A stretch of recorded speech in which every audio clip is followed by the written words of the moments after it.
So we also have some children here. That means I can tell a story.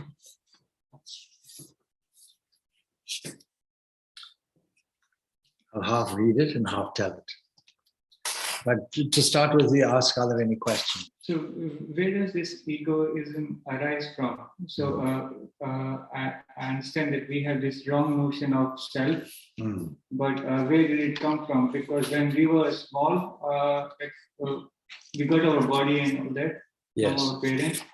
But it seems like we had this egoism even before that, before we got this body. So, how did it start? Where did it arise from? So, let us go to the understanding that there is only one fundamental essence. This is from the Vedantic point of view. So one being is there, pure being. So if we refer to what's here on the board, we'll see that. See, above this line here, this is what we call Brahman. That is the only existence that is there. And tantamount, you're asking, how do we get the illusion, if you will, that there is multiplicity and dividedness? But you see, it's in the dividedness applied to man that we have a sense of self. So we have to go back to this veil, this small dotted line, to see how did Brahman actually come to any misunderstanding. And now we have to be philosophers. How can that one being, full and free and perfect, have any understanding or misunderstanding in the first place? So these are very difficult philosophical questions. So, first of all, we have to understand the eternality of things. And that is that when this apparent manifestation of the world takes place through the media of ignorance, what we can also call Maya, a misunderstanding, a misapprehension, a kind of trick of interpretation that allows us below the line and every other creature below the line to assume an individuality. So the understanding is when you're born is at the beginning of everything. And we also have to take into account that what we see on the small level has to be there at the big level also. Macrocosm also. We can discuss abiogenesis, how chemicals become living organic matter, but that won't be the start of anything. Start of anything is going right back. What is the cosmogenesis? And nobody knows. There are theories, of course, but really, even if you take the current theory in cosmology of a big bang somewhere, a massive explosion, you have to introduce something called inflation to even it out. Even if you take that for granted, it doesn't ask any question what happened before that. In fact, it's a nonsensical question because according to the standard way of looking at things, space and time came at that point. Prior to that, there's no prior. Now, this is the same language that Vedanta uses. So prior to this manifestation, we can't say there's space and we can't say there's time. So is there a cosmic illusion going on? And is our own illusion a replication of it? The answer is yes. But the universe is not born at any moment in time. So the universe has a pattern, a manifestation through the media of what we call Maya, ignorance, collective ignorance. And then it goes on for a period of time. And then it winds down, as it were, and retreats into a condition of deep cosmic sleep. Same thing we replay every night. We go from our waking state, our own small universe, and then we go into more subtle areas, or eventually we fall into a deep sleep, and we reincarnate the next morning. So this reincarnation is there as a kind of theory that explains a number of things. Let's take three possible options. That what began as a life monad began at a certain moment in time and goes on infinitely, it doesn't make any sense. If it's infinite, it's always infinite. Can't have a beginning, can't have an end. That's the first thing. So we dismiss that. That's a theological understanding. That when you're born, some kind of injection takes place, as soul, and you go on infinitely. Let's do away with that idea. Next idea will be, all behavioral tendencies are learned. And evolution is a way of describing that learning process where we accumulate many, many experiences from the level of, say, amoeba or even a single cell organism. And you can even say, supposing everything began with an RNA structure, it doesn't explain where the RNA comes from. That's the problem. Anyway, never mind. So there's an accumulative learning process where organic cells decide that they'll all make a cooperative. Go to human body, made of hundreds of trillion cells, maybe let's be modest, say 70 trillion cells, all different in their function, but all agreeing to work together. From one single cell, a zygote, so many other different cells with different functions. So there is the point of view that all this behavior that comes, and we know it's different even in the 9 months of a woman's pregnancy, that these behaviors come genetically. No, that doesn't make any sense. Your nose comes genetically, your color eyes comes genetically, but where's the evidence that a mind and all this accumulated experience comes genetically from your experience of 2 ancestral traits? So we can't have that as a reasonable explanation. The only explanation based on this cumulative experience is that some purposeful unfolding is there. Like a seed unfolds into a tree and begets another seed, and it continues and continues and continues, and it never ends. So that being the case, where does this ego come from? Half of it comes from, this is when I say ego, we mean this accumulative individual tendency that asserts an individuality, an individual purpose, an individual direction, and individual experience. Where does this come from? 50% comes from prior to when you were born, and 50% comes from when you are 1 foot and everybody else is 6 foot, and in response to the demands of your parents or whoever played the parental role. How do you get these statistics? We take identical twins and we do tests, and we see how they are completely different, even though genetically they are identical. They have exactly the same DNA structure, and yet different behavioral characteristics come out. They are individuals. They're not one thing split in half.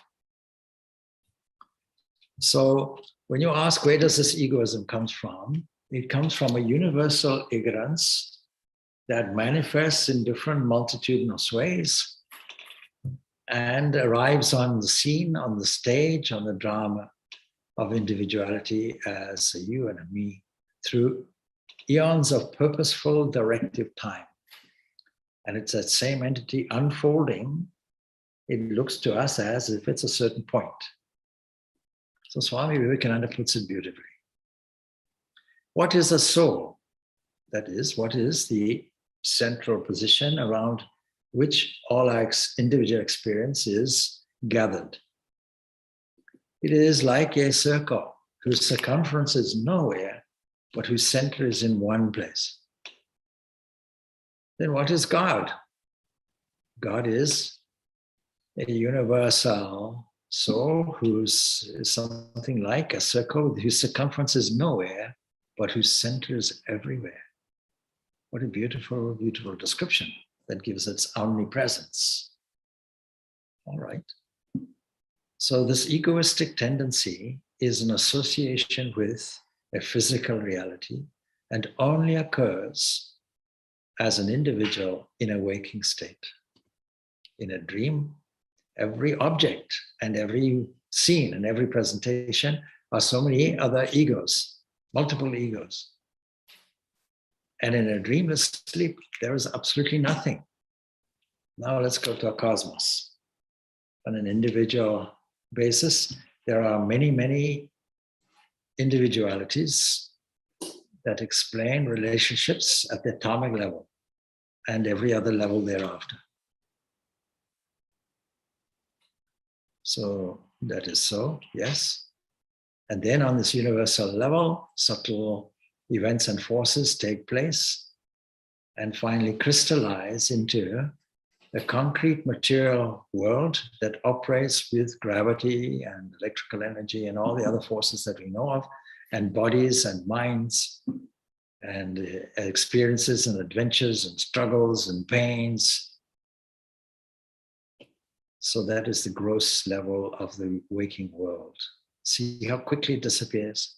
As I talk, maybe some of you may drift off into the dream or waking or a dreamless sleep state. That's possible. But see how quickly that world vanishes. And on the human level, if we measure from the human understanding of time, which is only from our point of view, it's only a relative point of view. But let's say from God's point of view, it's a blink of an eye. So that leads me to the story then. Once upon a time, we have to say that. So there was Indra, of course, is the king of all the deities, king of all the gods. What are these gods? Well, I'm going to now revert a little bit more to philosophy and say, let's not say gods. Let us say creative principles. Why don't we say that? Let us say, instead of saying gods, we can say divine creative principles. DCPs. So we have all these DCPs, and the chief among them is Indra. Let's put him as a person, fighting for the good. Naturally, there has to be an opposition person fighting against that. Something like a dragon. It takes the form of an entity, Vrata, dragon-like entity. Anyway, Indra slew this dragon.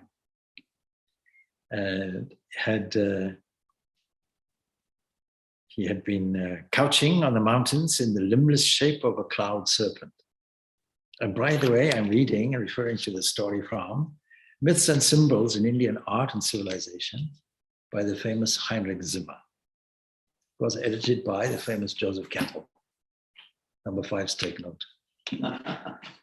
Okay, I could see on our these faces. Oh, I haven't got that book. What's that book again? Made the mental note. Anyway, so this limbless shape of a cloud serpent holding the waters of heaven captive in its belly, that was its threat of the whole universe. And then waters, what does that signify?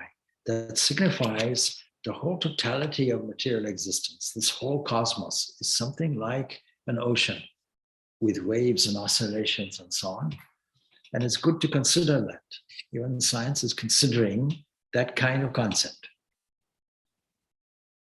So the monster shattered like a stack of withered rushes when he was conquered, and the waters burst free and streamed in ribbons across the land to circulate once more through the body of the world. You get that? So the fight between Indra and Vrata captures all the waters of the world, means the whole of life in the whole universe, and swallows it up and keeps it in his belly, and Indra makes that burst forward, and the universe is back to normal again. This is a wonderful victory. And so Indra becomes extremely proud of his victory. So, and during the period of the supremacy of the dragon, the majestic mansions of the lofty city of the gods had cracked and crumbled. So what does Indra do to restore everything? He says, let me build a city, let me build a palace. Now the heavenly architect and builder is a man called Vishwakarma. Vishwakarman, he is the god of arts and crafts. And so he was commanded to erect a beautiful palace, and such as would befit the unequaled splendor of Indra, who made this wonderful victory. And so the miraculous genius of Vishwakarma succeeded in constructing, just in a single heavenly year, a shining residence, marvelous, you can imagine, with palaces, with gardens, with lakes and towers. But you see, as the work progressed, Indra came in. Indra, in this case, was the number one. And he demands that a more exacting vision of this conquest of releasing the cosmic waters. So he wanted additional terraces, more pavilions, building here, roof there.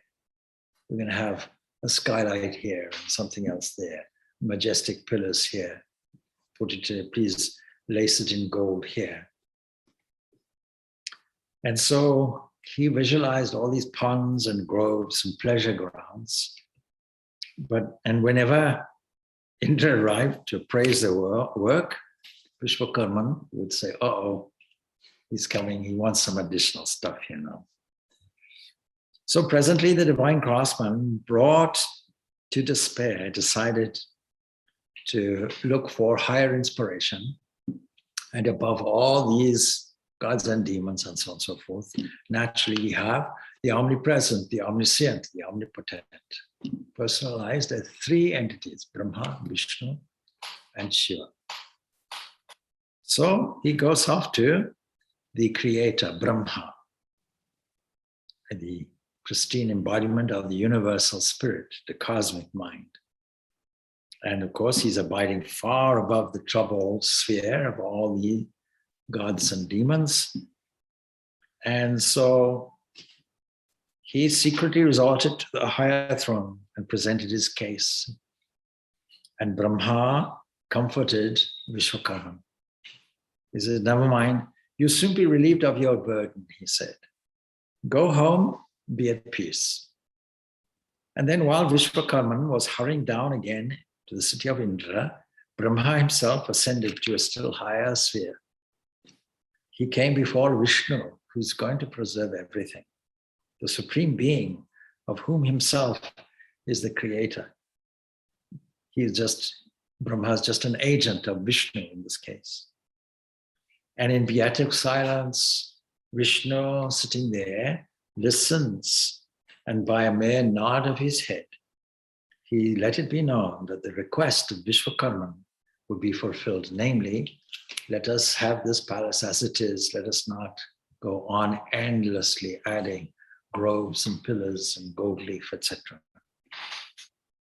And so the plan was like this. Early the next morning, a Brahmin, a priest, a small boy, he carrying a staff of a pilgrim, he appeared at the gate of Indra and bidding the porter, please announce me to the king.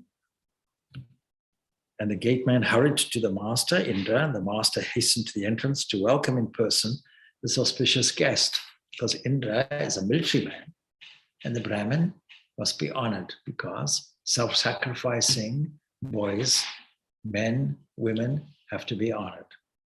So he himself rushes to the gate. And the boy was slender, only 10 years old. How old are you? 9. So 1 year older. Radiant with luster of wisdom, Indra discovered him amidst a clutter of enraptured, staring children.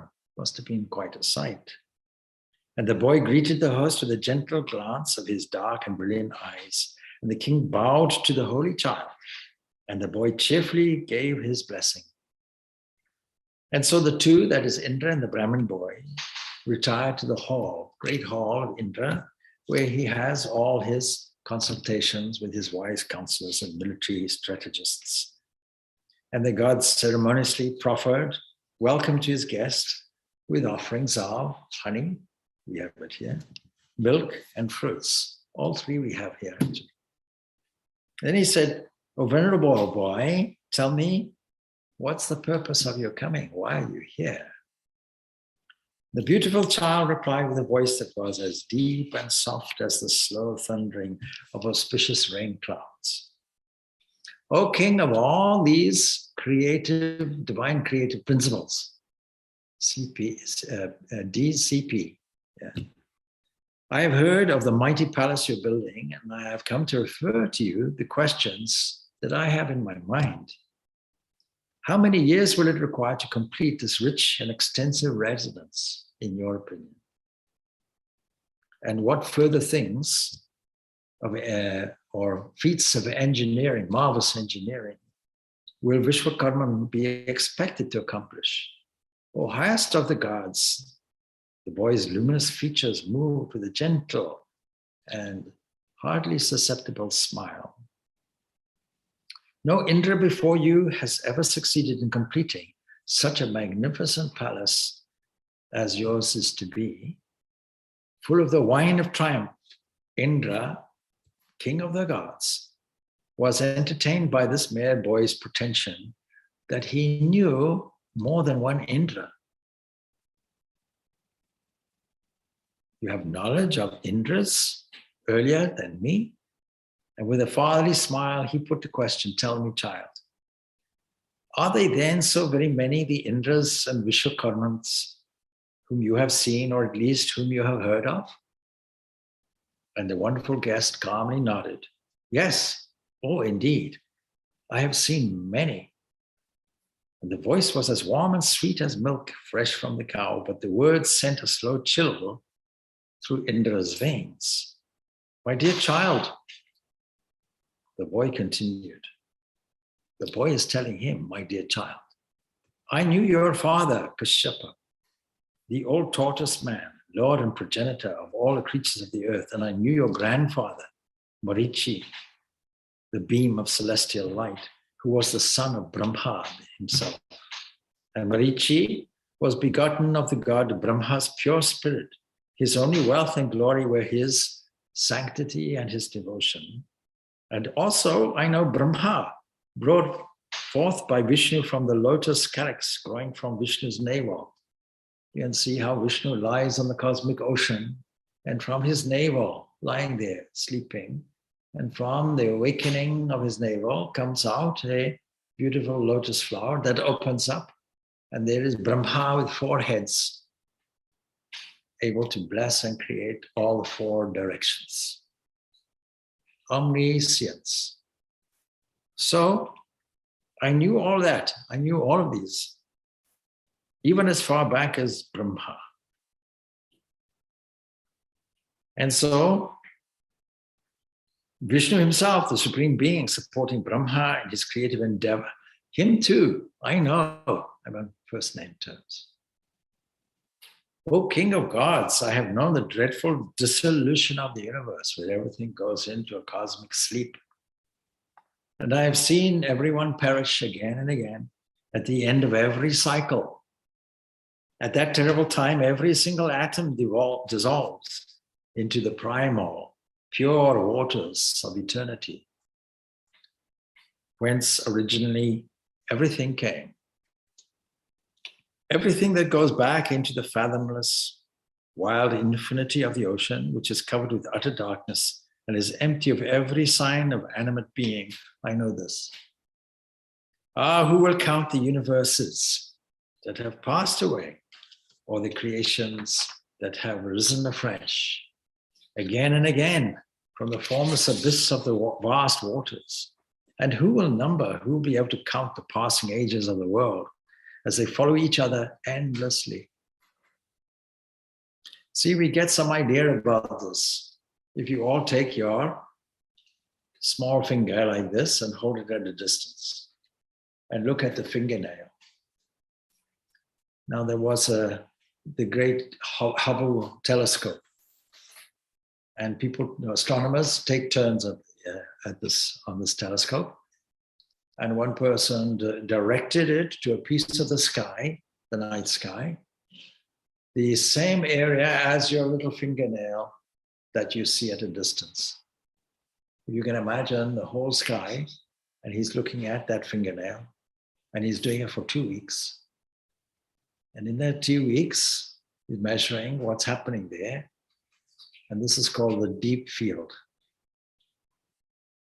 And in that small fingernail area of the whole sky, there were an estimated 500,000 galaxies.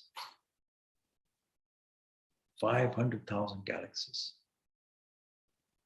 And now our galaxy is the Milky Way. We can't even see it, of course, because we're inside it. But in some areas in the southern hemisphere, particularly, you can look up and you can see some of this Milky Way, this galaxy that we're inside, and we're on the outer edge of it. And within that galaxy, there are probably something like many billions of suns as we have it. See? And then now, in that small fingernail of the sky, about 500 billion galaxies. The scale is enormous. So you can get some idea about the story. And who will search through the wide infinities of space to count the universes side by side, each containing its Brahma, its Vishnu, and its Shiva? Who will count the Indras in them all? Those Indras side by side who reign at once in all the innumerable worlds. Those others who passed away before them, or even the Indras who succeed each other in any given line, ascending to godly kingship one by one, and one by one passing away. King of gods, there are among your servants certain who maintain that it may be possible to number the grains of sand on earth and the drops of rain that fall from the sky, but no one will ever number all of those Indras.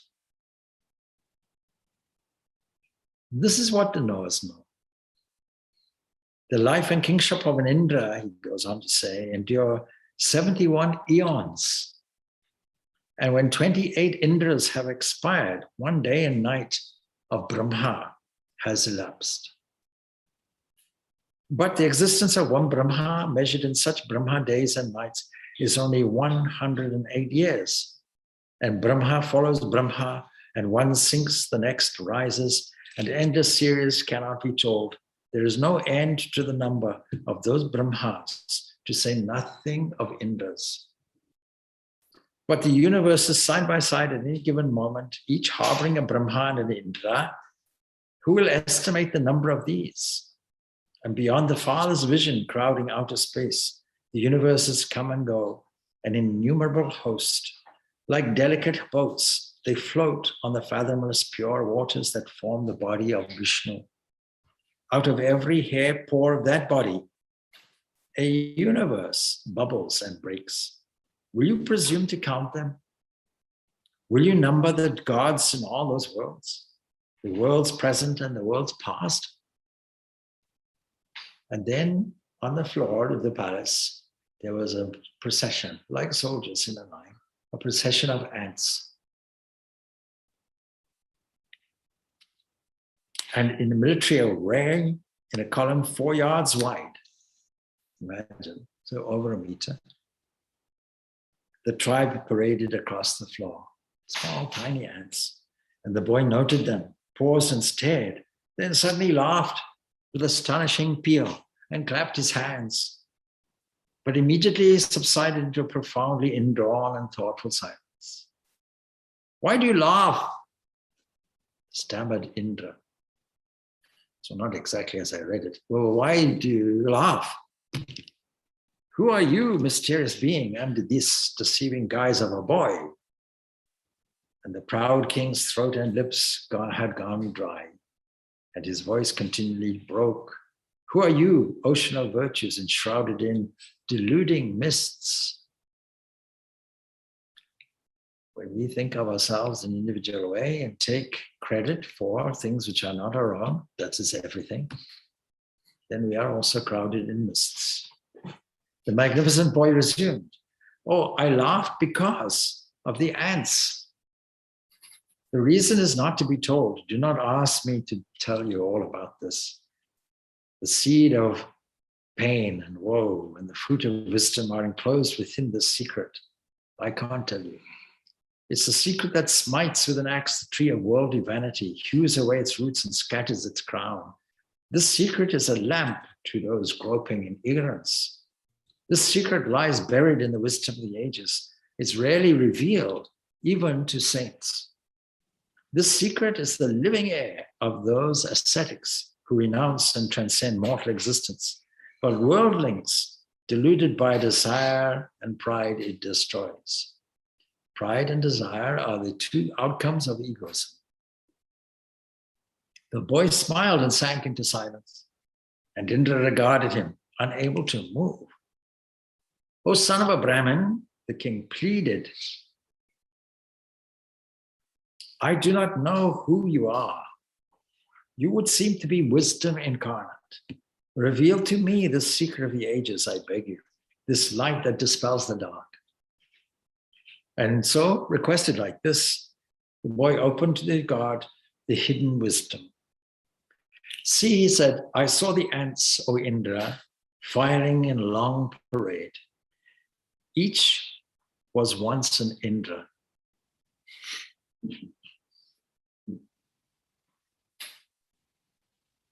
Imagine. So, just so astonishing, I lost my place here. Each was once an Indra. Like you, each by virtue of pious deeds, once ascended to the rank of a king of gods. But now, through many rebirths, each has become again an ant. This army is an army of former Indras. And now we can fill in a small gap not put here in the text. Because their pride swelled up, their ego was as big as this victorious Indra, they managed to regress. This didn't help push them forward in a progression. And now they're ants. They have to start again. Piety and high deeds elevate the inhabitants of the world to the glorious realm of the celestial mansions and to the higher domains of Brahma and Shiva and to the higher sphere of Vishnu. But wicked acts sink them into the worlds beneath, into pits of pain and sorrow, involving reincarnation among birds and vermin, or out of the wombs of pigs and animals of the wild, or among trees, or among insects. And just as I said, on the small corner of your finger, that small fingernail width against the sky, containing some 500 billion galaxies in that same way. Look now, supposing you were a creature half a micron wide. That's is 1,000th of a millimeter. One micron long and half a micron wide. Supposing that was you, you would not suspect that there were cells in a toe. You would not suspect that there were other populations of bacteria all over the place. You take one small area in the skin, hardly noticeable, and the nucleus of the cell is there. And if you were there independently, you would have no idea, even though you are independently breathing, independently procreating, independently assimilating nourishment and evacuating, an independent life for all intents and purposes. You would have no understanding of the vastness of the human body. So that gives you a scale on the other side of things. So then, it is by deeds that one merits happiness or anguish and becomes a master or a serf. It is by deeds that one attains the rank of a king or Brahmin, or of some god, or of an Indra or a Brahma. And through deeds again, one contracts disease, acquires beauty and deformity, or is reborn in the condition of a monster. This is the whole substance, he says, of the secret. This wisdom is the ferry to beatitude across the ocean of hell. And life in the cycle of the countless rebirths is like a vision in a dream. These gods that we are calling divine creative principles, on high, the mute trees and the stones are like apparitions in this fantasy. They're the result of cosmic collective ignorance. So, but death administers the law of time. Ordained by time, death is the master of all. perishable as bubbles are the good and the evil of the beings of the dream. The whole thing is like a dream. And when Vishnu lies, as it were, and dreams, this Brahma comes from the navel. Navel representing the core of life, where things are born. In unending cycles, the good and evil alternate, and hence the wise are attached to neither the evil nor the good. Don't forget, Indra is battling always against the evil. But you see, what is evil? It's not there's the external obvious evil. But as soon as that internal inflation, egoism, takes place, there's also an evil unknown to Indra, it seems, and resulting with countless Indras that wound up as ants marching on the floor. The wise are not attached to anything at all. And you can make that experiment. If you want some equilibrium of mind, then immediately withdraw yourself from the so-called world that has two dimensions, an internal and external dimension. And withdraw yourself completely there, immediately you'll find a sense of peace. Withdrawing yourself into a position, yogis call it yoga nidra, where just an awareness of being is there, a kind of blank state that is available for you to fill. Anyhow, the boy concluded the appalling lesson and quietly regarded his host Indra, and the king of the gods, for all his celestial splendor, had been reduced in his own regard to insignificance. This inflated ego deflated. Meanwhile, another amazing apparition had entered the hall. This new person was very different. He had the appearance of a kind of hermit, a kind of long beard and long hair.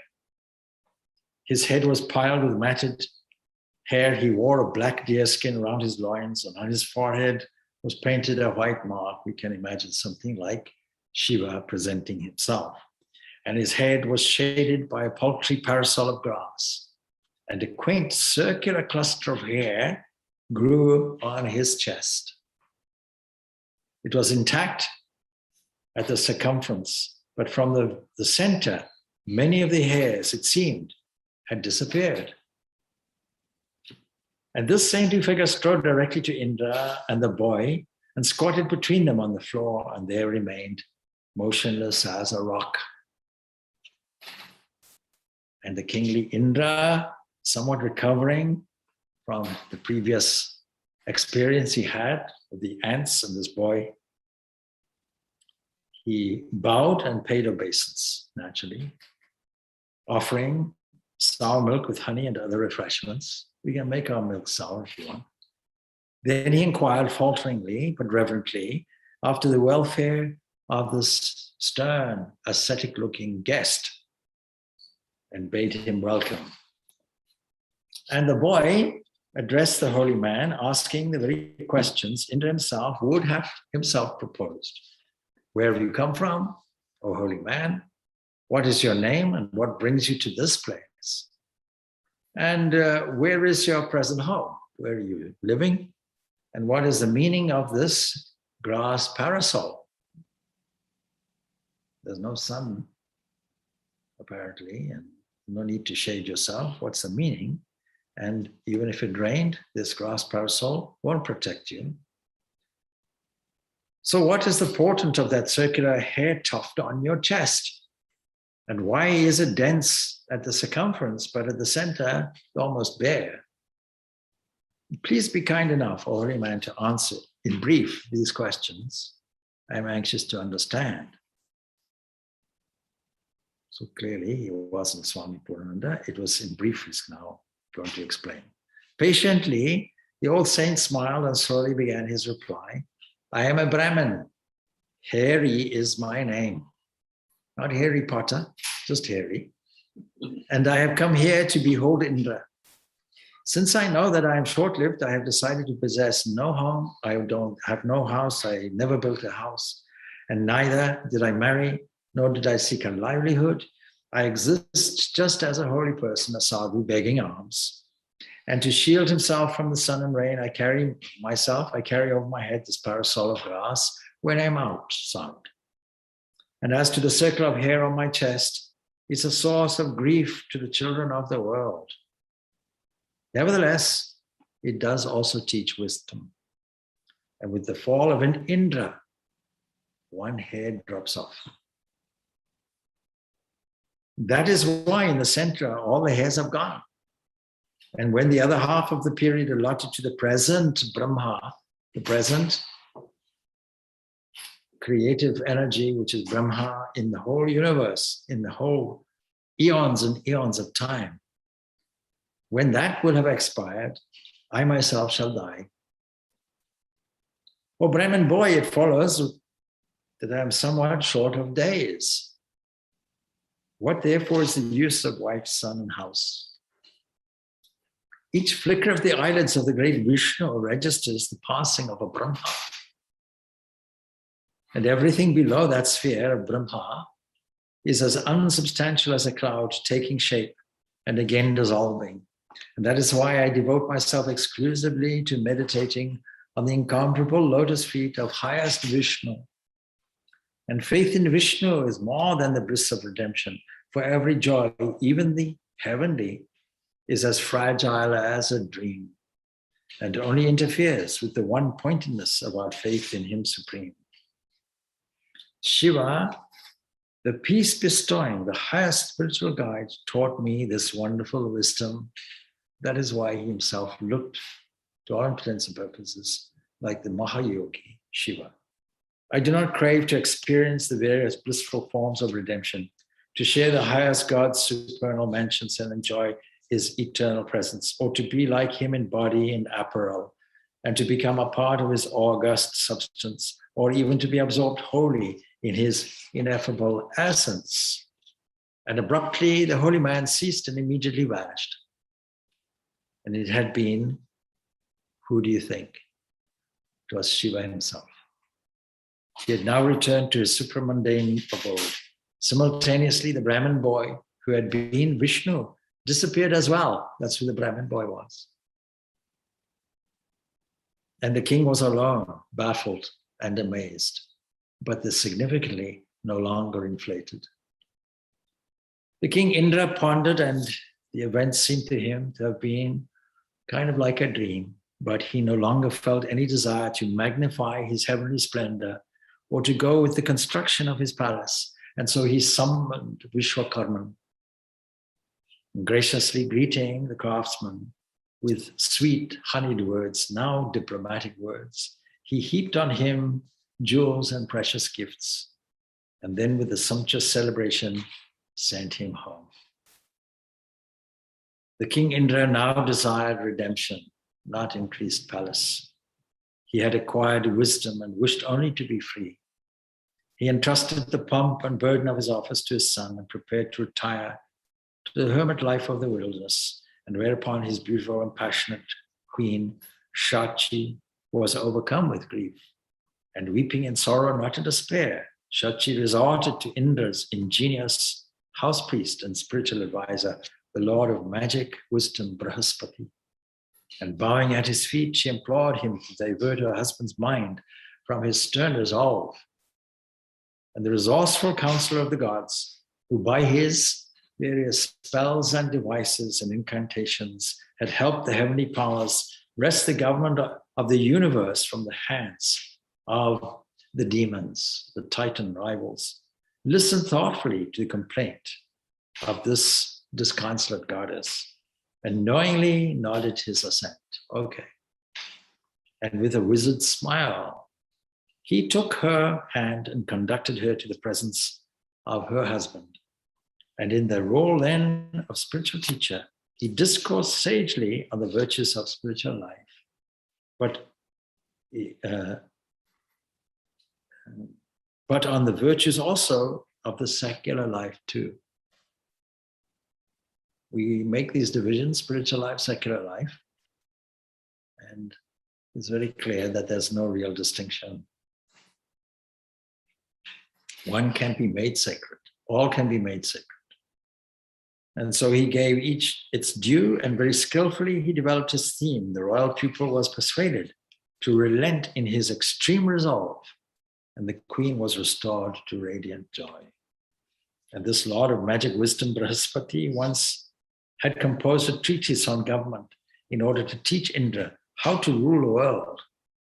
And he now issued a second work, a treatise on the polity and stratagems of married life, and demonstrating the sweet art of wooing ever anew and of enchaining the beloved with enduring bonds. This priceless book established on sound foundations the married life of the reunited pair.